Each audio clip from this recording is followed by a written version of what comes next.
तारीफ होती है, किसी के मुंह पर तारीफ होती है, यहां पर भीड़ में तारीफ हो रही है। और वास्तविकता में ऐसी स्थिति में जब दुनिया ये समझ नहीं पा रही है कि जा कहां रहे हैं। ऐसा ही एक केस और हुआ है रिसेंटली। अगर आप तारीखों को ध्यान में रखते हुए चर्चा करें तो ये 26 अक्टूबर यानी कल की घटना है। 26, 27, 28 3 दिन के लिए एक सेमिनार चल रही है दिल्ली के अंदर, ORF की सेमिनार है। इसी प्रकार से 27 अक्टूबर के दिन भी यह चीज काफी ज्यादा प्रकाशित हुई है काफी सारे न्यूज़पेपर्स में। अगर हम तिथियों को सही से देखें तो हम फिर एक और तिथि पर नजर डाल लें जो आज की है। और आज की तिथि में लिखा गया है, अक्टूबर 27 की खबर है, personally I am a big fan of India. अब ये कौन बोला भाई? ये बोले हैं चाइना के डिप्लोमेट। कहां पर बोले हैं? बांग्लादेश के अंदर। और कहा है मैं इंडिया का बहुत बड़ा फैन हूं। और इंडिया के फैन होने की बात आए और जयशंकर जी की बात ना आए, ऐसा हो नहीं सकता। आपके सेशन में यहां पर देखेंगे बिग फैन ऑफ इंडिया, ऐसा चाइनीज ऑफिशियल के द्वारा जयशंकर जी के हाल ही में चीन के एक राजदूत जो यहां से विदा हुए, उनको दिए गए फेयरवेल पार्टी के ऊपर कहा गया। ये दोनों ही बातें आपको आज पूरा विस्तार से बताएंगे कि किस प्रकार से इंडिया अपने आप को दुनिया का एक नया मोर्चा बनाने में कामयाब हो रहा है। आपको पता हो जयशंकर साहब की ये बात हर जगह बहुत मायने रखती है आजकल, कि जब दुनिया की 1/5 पॉपुलेशन हम रखते हैं, दुनिया की 5वीं बड़ी इकोनॉमी हम रखते हैं, तो किसी की साइड हम क्यों लें? हम अपने आप में एक साइड है भाई। ये बयान जो है ना, ये बहुत बड़ा मायने रखता है। चलिए शुरू करते हैं, आपको बताते हैं किस प्रकार से ये घटना निकल कर आई, कहां पर चर्चाएं हो रही हैं। चलिए शुरू करते हैं। संयुक्त अरब अमीरात के एक मंत्री हैं जो भारत के विदेश मंत्री की काबिलियत की तारीफ कर रहे हैं और कह रहे हैं, मंत्री का नाम है उमर सुल्तान अल ओल्मा। ये यहाँ के आर्टिफिशियल इंटेलिजेंस राज्य मंत्री हैं। इन्होंने कहा कि ये समय मिलता है तो जयशंकर साहब के भाषण सुनते हैं, और इन्होंने कहा कि मैं भारत के विदेशी मामलों के मंत्री से बहुत प्रभावित हूं, समय मिलता है तो भाषण सुनता ही हूं।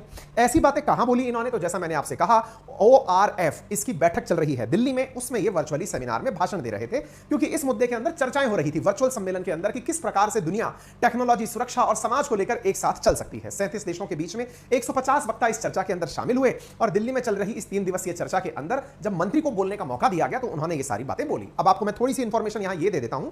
ORF क्या है? तो ORF जो है वो दुनिया भर के अंदर सभी हिस्सों के अंदर जो वॉइसेस हैं, ऐसी आवाजें हैं जो कि विभिन्न ज्योग्राफी से आती हैं, जेंडर से आती हैं, या जिन्हें कहीं पर भी मौका नहीं मिला, उनकी बातों को उठाने का प्रयास करता है। ठीक है, ये ऐसा संगठन है जिसकी जर्नी 1990 से शुरू हुई थी, और ये कोशिश करती है कि दुनिया भर के अंदर ऐसी लोगों को, ऐसी चीजों को बाहर लाया जाए जो कहीं ना कहीं छुपी हुई हैं। आप यहां पर उन मंत्री जी का भाषण भी सुन सकते हैं जिसमें इन्होंने तारीफ की है। हालांकि 2 मिनट का भाषण है जिसका सार मैंने आप लोगों को बता दिया है, और भी आगे चलते हुए इनकी बातों को मैं आगे फॉरवर्ड करता हुआ बताता हूं।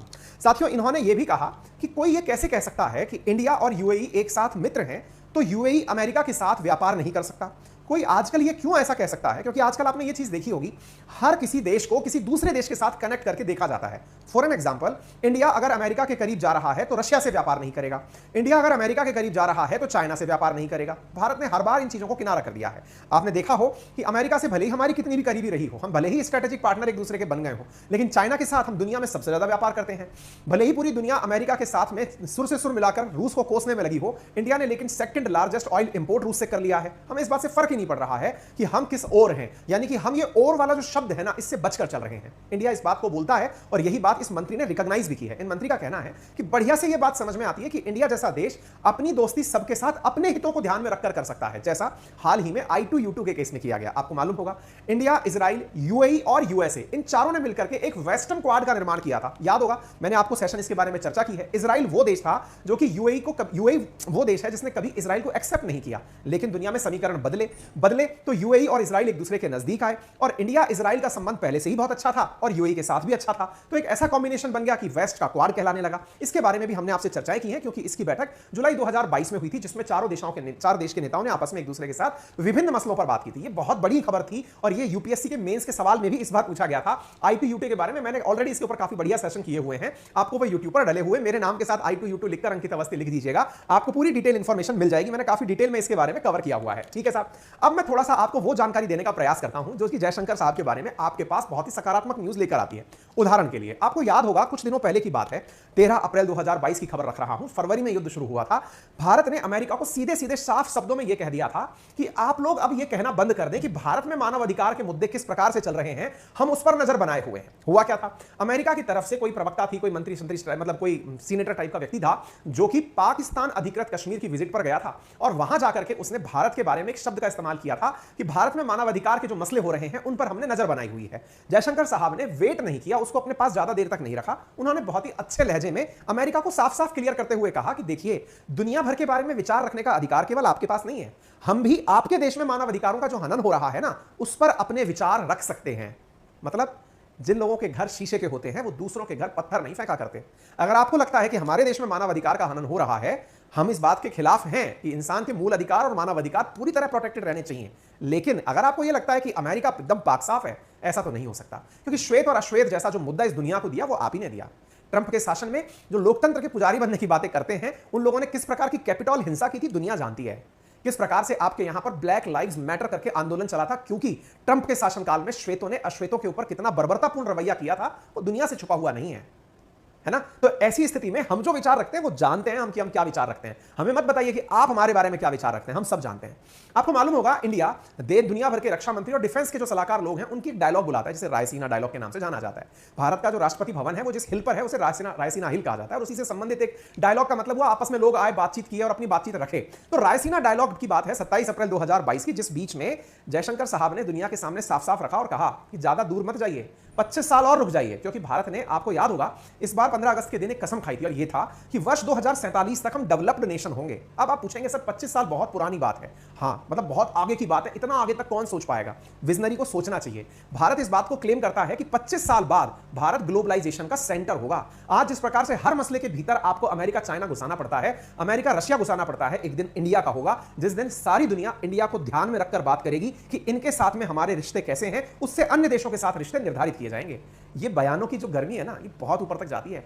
दुनिया के बहुत से लोग आपके बयानों से प्रभावित होते हैं, जिसका प्रत्यक्ष उदाहरण यूएई के मंत्री ने खुद बोलकर दिया है कि मैं हाईली इंप्रेस्ड हूं आपके मंत्री के बयानों से, और बयानों से नहीं, इंडिया ने करके दिखाया है। जिस प्रकार से इंडिया इन दिनों सबको साधते हुए चल रहा है, ये बहुत बड़ी बात है। उदाहरण के लिए आपको याद होगा, हाल ही के अंदर अमेरिका ने पाकिस्तान को, क्योंकि पाकिस्तान में शहबाज शरीफ की सरकार बनी, तो ऐसी स्थिति में शहबाज शरीफ को थोड़ी बहुत राहत देनी थी कि हाँ भाई देखो, तुमको अगर हमने सरकार में बिठाया है तो पाकिस्तानियों को लगना भी चाहिए कि इमरान खान के साथ हम लोग अच्छे नहीं थे, तुम्हारे साथ अच्छे हैं। ऐसी स्थिति में अमेरिका ने इनके F-16 की मरम्मत के लिए कुछ 1000 करोड़ रुपए पकड़ा दिए कि साहब लीजिए, इनसे अपनी मरम्मत करा लीजिए। जयशंकर साहब से रहा नहीं गया, उन्होंने साफ साफ कहा कि ये दुनिया को मूर्ख अलग बनाइएगा, हमें मूर्ख बनाने की आवश्यकता नहीं है। हम समझते हैं अमेरिका की नीतियां पाकिस्तान को लेकर कैसी रही हैं, ये दुनिया से छुपी हुई बात नहीं है।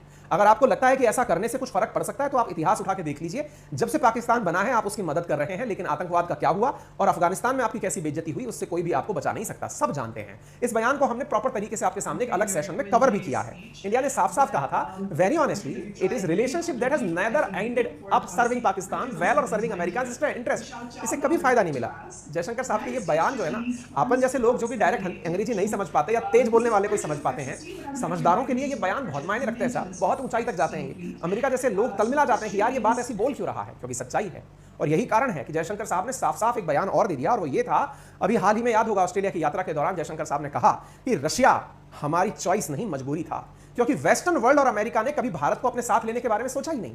इसके ऊपर मैंने एक प्रॉपर सेशन किया है, आप इस बयान को सुन सकते हैं। ये बयान मैंने प्रॉपर किया है और इसके ऊपर मैंने एक प्रॉपर सेशन किया है जिसको काफी लोगों ने पसंद किया है। मिलियंस में लोग इन्हें देख चुके हैं कि क्या रूस भारत की पसंद नहीं, मजबूरी था। हमने प्रॉपर तरीके से एक्सप्लेन किया है कि किस प्रकार से वेस्टर्न वर्ल्ड ने, अमेरिका ने पाकिस्तान को हमेशा प्रमोट किया, किस प्रकार से भारत को हमेशा नुकसान पहुंचाने का प्रयास किया। और ये बयान आजकल खुल करके जयशंकर साहब रख रहे हैं कि देखिए आप लोग बहुत भले लोग नहीं थे, आपने प्रॉपर नुकसान पहुंचाने का प्रयास किया। ऐसी स्थिति में ये सब बातें जब निकल कर आती हैं तो निश्चित ही लोगों को लगता है कि इंडिया अब बदल रहा है। इंडिया अपनी बातें ऐसी समय पर रख रहा है जिस समय दुनिया को गुटबाजी करने से फुर्सत नहीं मिल रही है। हाल ही में एक और बयान रशिया के अमेरिका के लिए भारत का निकल कर आया, जिसमें वो कहता है कि अमेरिका और यूरोपियन देश जहां एक और महंगाई चिल्ला रहे हैं, तेल का संकट चिल्ला रहे हैं, उन्होंने ईरान के ऊपर तेल का प्रतिबंध लगाया हुआ है, वेनेजुएला के ऊपर तेल का प्रतिबंध लगाया हुआ है। आपको पता होना चाहिए कि दुनिया में सबसे ज्यादा ज्ञात तेल के भंडार अगर किसी देश के पास है तो उस देश का नाम वेनेजुएला है। ईरान दुनिया को बड़ी मात्रा में तेल और गैस सप्लाई कर सकता है, लेकिन इन दोनों को ही वेस्टर्न सैंक्शंस, अमेरिकी सैंक्शंस का सामना करना पड़ता है। परिणाम यह निकलता है कि इन दोनों देशों से दुनिया भर के देशों को तेल और गैस नहीं मिल पा रहा है। वहीं एक और महंगाई बढ़ रही है, देशों की इकोनॉमी गिर रही है, रुपये की हालत खराब हो रही है, वर्ल्ड की इकोनॉमी की हालत खराब हो रही है। लेकिन अपनी बात को बड़ा रखने के लिए ये दुनिया के देश जो कर रहे हैं ये किसी से छुपा हुआ नहीं है। इस बात को जयशंकर साहब खुद रखते हैं, खुद कर कहते हैं कि अमेरिका और यूरोपियन देश ईरान और वेनेजुएला को तेल बाजार में नहीं आने देते, वे मनमानी कर रहे हैं। यह रवैया ठीक नहीं है। इसका मतलब साफ है कि इंडिया अपना स्टैंड बहुत अच्छे से रखता है, और ऐसी ही बातें इंडिया ने बहुत सारे मंच पर जयशंकर जी के माध्यम से बुलवाई है। अच्छा साहब, अभी रिसेंटली एक और चीज देखने को मिली। जब आप और हम इस चीज की तारीफ कर रहे हैं तो साहब अमेरिका के दुश्मन तो इस बात से खुश होंगे ही।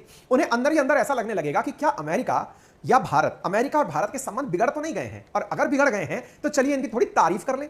या फिर यह समझ लीजिए कि चाइना को लगता है कि इंडिया वास्तविकता में वैसा भी नहीं है जैसा हम समझते हैं। इंडिया को लेकर के चाइना के दिमाग में हमेशा से एक इमेज ये रही है कि इंडिया प्रो वेस्ट है, यानी कि अगर इसने क्वाड का गठन कर लिया है तो ये अमेरिका हितैषी बातें ही करेगा, चाइना के एंटी बातें ही करेगा। हालांकि इंडिया ने प्रॉपर तरीके से अपने जो इंटरेस्ट हैं दुनिया के सामने उन्हें बहुत खुलकर रखा है। उम्मीद होगी आपको यह बात पता हो कि भारत ने जब जब संभव हुआ अमेरिका से अमेरिका के हितों के बारे में बातें अच्छे से की हैं, वहीं चाइना से व्यापार से जो हमें लाभ हो सकते हैं, हालांकि हम ट्रेड के अंदर डेफिसिट में रहते हैं, लेकिन उसके इंपोर्ट से जो भारत को बेनिफिट हुआ है हमने वो प्रॉपर तरीके से लिया है।